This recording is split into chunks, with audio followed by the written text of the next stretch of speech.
tous. Aujourd'hui, je voudrais aborder avec vous le sujet de l'éducation des enfants, un des sujets qui nous concerne à tous. Comment faire pour que nos enfants nous écoutent? Comment faire pour qu'il y ait une relation assez stable avec eux?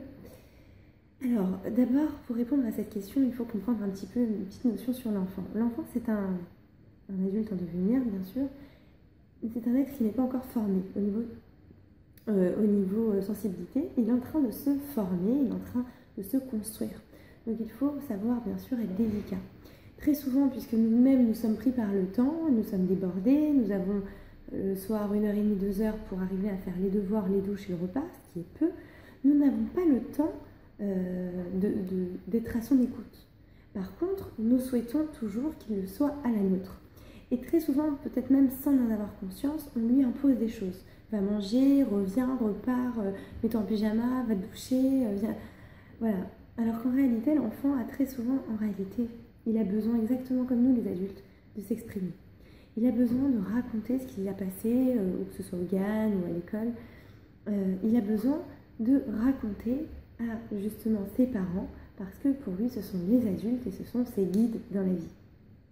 Donc, il ressent ce besoin, mais il ne sait pas toujours comment l'exprimer. Donc il va falloir l'y aider. Et si on ne le fait pas, par manque de temps, justement, d'abord, ça peut causer des soucis. Justement, ça peut en fait augmenter la tension intérieure et créer justement les crises de nerfs que l'on redoute tant. Alors, il faut savoir une chose, si on réserve un quart d'heure dans le peu de temps dont on dispose, en réalité, on va économiser beaucoup plus de temps. Pourquoi? Parce qu'on aura aidé notre enfant à baisser cette tension intérieure, à partager les expériences qu'il a vécues, parce qu'il ne faut pas oublier que ce soit au GAN ou à l'école, il vit énormément de choses qu'il ne sait pas lui-même comment gérer, que ce soit avec les professeurs ou les maîtresses, les enfants de sa classe. Et vous savez que très souvent quand ils sont petits, ils peuvent être très cruels entre eux et c'est très difficile à vivre. Donc il vit énormément de choses et il faut l'aider à évacuer cette tension. Et si on ne le fait pas, encore une fois, on va en fait perdre plus de temps puisqu'à un moment donné, il va perdre au pied, il peut piquer une crise, il peut mal réagir et finalement on aura perdu. Tandis que si on compte ce quart d'heure de discussion ouverte entre les parents et l'enfant, ou un des deux parents avec l'enfant, on va économiser énormément de temps puisqu'on aura réduit la tension intérieure. C'est comme si on anticipait en fait, on aura réduit, l'enfant se sera senti écouté, il se sentira soutenu et du coup, il pourra être à même de réagir normalement aux exigences qu'on a de lui, aux attentes plutôt. Parce que les exigences, c'est quand même une connotation assez forte. Et pour un enfant, on ne doit pas sentir qu'on exige de lui. Et bien sûr, il y a des attentes. Alors imaginez, même pour un adulte, ce que c'est que sentir qu'il y a des attentes, ne serait-ce qu'au travail, si notre patron attend quelque chose de nous, ou à la maison, si notre conjoint attend énormément de nous, et nous, on a déjà une tension, on a accumulé au cours de la journée très forte. C'est très dur à gérer, forcément. En réalité, on a tous besoin d'abord de vider nos sacs, et ensuite d'arriver à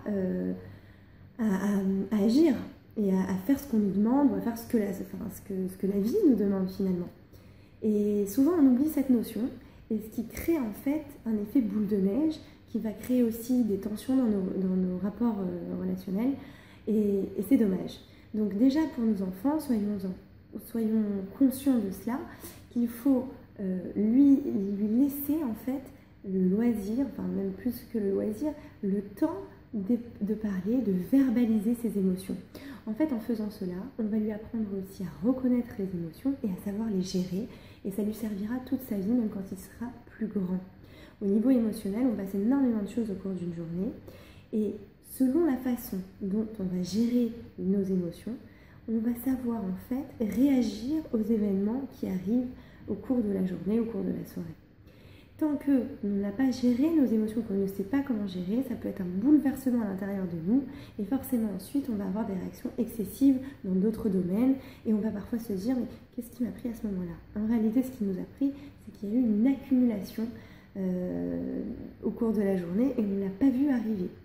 Donc en fait, quand on éduque nos enfants et qu'on apprend vraiment à être des bons éducateurs, finalement, on apprend aussi énormément de choses sur nous, puisqu'on apprend aussi que nous aussi, on a des émotions et nous aussi, on doit savoir les gérer.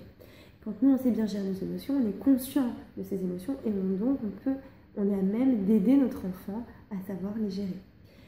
Donc on verra ça la prochaine fois, comment gérer nos émotions, comment inviter l'enfant à s'exprimer, parce que ça aussi, ça ne doit pas être imposé, ça doit venir aussi de lui, mais ça doit être nous qui le guidions vers l'expression de sentiments, vers la verbalisation, et pour y arriver, il faut que nous-mêmes, nous ayons des méthodes. Donc, à très bientôt, et je vous en parlerai plus loin.